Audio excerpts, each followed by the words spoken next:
നമുക്കറിയാം, നാട്ടിലൊക്കെ നടന്നു നോക്കി. ഞാൻ ഇന്നലെ മഞ്ഞാൽ നോക്കും മംഗലാപുരം ഭാഗത്താണ്, കർണാടകയിലാണ്.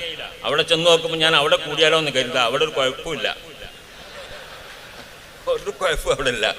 നല്ല എല്ലാം ജനങ്ങൾ സമസ്ത ശംസുലുമ എന്നല്ലാത്ത വേറെ ഒന്നും അറിയില്ല. അങ്ങനെ ആരെങ്കിലും അറിയാത്തവർ വന്ന് അവിടെ നാട്ടി ഓടിക്കും. അങ്ങനത്തെ നല്ല കൂട്ടര്. അതുകൊണ്ട് തന്നെ ഇനിയിപ്പോൾ കേരളക്കാരും സമ്മേളനത്തിൽ വന്നില്ല, ഞങ്ങളുണ്ടാവുന്ന നമ്മളോട് പറഞ്ഞു. കർണാടകയിലെ മുസ്ലിങ്ങൾ മുഴുവൻ അടുത്തെന്ന് പറഞ്ഞിട്ടുണ്ട് ഇൻഷാ അല്ലാഹ്.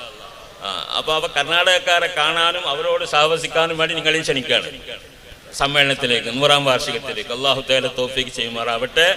ആ സമ്മേളനം ആരെന്ത് പറഞ്ഞാലും എന്ത് വിലക്കിയാലും എന്താക്കിയാൽ അതൊക്കെ ഒറ്റപ്പെട്ട സംഗതികളായിരിക്കും, ജനം തള്ളിക്കളയുന്ന സംഗതികളാകും. അതോടുകൂടി അവർക്ക് മനസ്സിലാകും ഞങ്ങൾ വഴി പേച്ചതാണ്, ലാഡീന മുദില്ലീന എന്ന് പറഞ്ഞ വഴി ഞങ്ങളുടേതാണ്.